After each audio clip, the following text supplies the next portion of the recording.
हाँ जी बिस्मिल्लाहिर्रहमानिर्रहीम जनाब दोस्त भरा सारिਆਂ ਨੂੰ ਵਧੀਆ ਵਧੀਆ सलाम ਤੇ बड़े मज़ा ही आंदा ਦੇ ਵਿੱਚ ਅੱਜ ਮੇਰੇ ਕੋਲ दो ਵੀਰ बैठे ने दो एक जनाब इंतहाई मेच्योर डॉक्टर साहब ਤੇ दूसरे साढ़े छोटे वीर जनाब ज़ैन भाई अस्सलाम वालेकुम ਤੇ जनाब ਹੁਣ ਤੁਹਾਨੂੰ ਆਪਣਾ ਅੱਜ ਆਪਾਂ ਡਾਕਟਰ ਸਾਹਿਬ ਤੋਂ ਗਾਣਾ ਸੁਣਾਂਗੇ। हाँ जी डॉक्टर साहब ਜਿਹੜੇ ਨੇ अपने खूबसूरत या वधिया आवाज़ ਦੇ ਵਿੱਚ ਨਾ डॉक्टर साहब कुछ पेश करो खंदरा नाज़रीन सामीन वास्ते। हाँ जी दोस्तों मैं ਤੁਹਾਨੂੰ ਸਰਾਇਕੀ ਦੇ ਵਿੱਚ ਕੁਝ ਦੋਹੜੇ ਸੁਣਾਉਂਦਾ ਪਿਆ। वाह ਸਰਾਇਕੀ ਦੇ ਵਿੱਚ ਦੋਹੜੇ मिठी आवाज़ में सुनाओ चावल ਕਾਸਦਾ ਵੇ ਹਮਨ ਯਾਰ ਕੋ ਆਖੀ ਦੇ ਹਾਲ ਸਬਾਈ ਮਤ ਮੈਂ कोई दर ते आन खरत मंगी ना सख्त लाई मत में कोई अजमत लिया टक्कर वंदी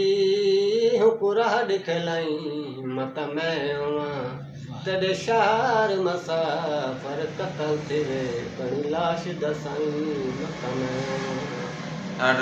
कासे दावे यार कुआकी तू बैठे यार कदीता हंस खेल के लाई यार या से कोई जोर तना हाई कीता वाह टाइम कोई नहीं रोन दा मुंडला दया से कोई शराब तना हाई पीता एक बदना मिलो कलाई दूजा यार फाना कीता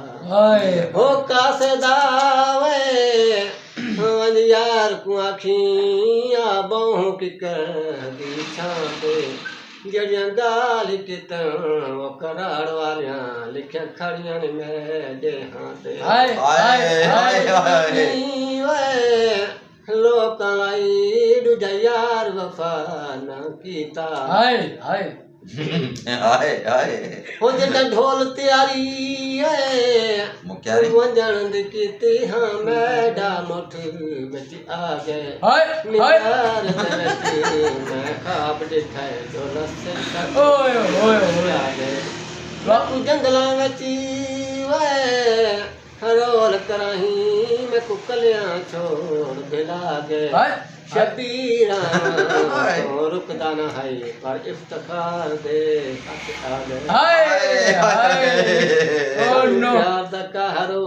बार के तयो मेरी जिंदगी दा कानू प्यार दा कहरो बार के तयो मेरी जिंदगी सुभान अल्लाह हर लौदा दशवार के तयो मेरी जिंदगी दा सुभान अल्लाह वाह वाह डॉक्टर साहब लिख चिट्ठियां ढोल नु पावा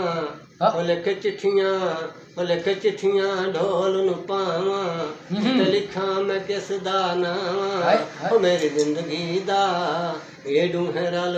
पार कितयो मेरी जिंदगी दा वाह तानू प्यार दा कहारो पार कितयो मेरी जिंदगी दा हर लगा दशवार कितयो मेरी जिंदगी दा वाह वाह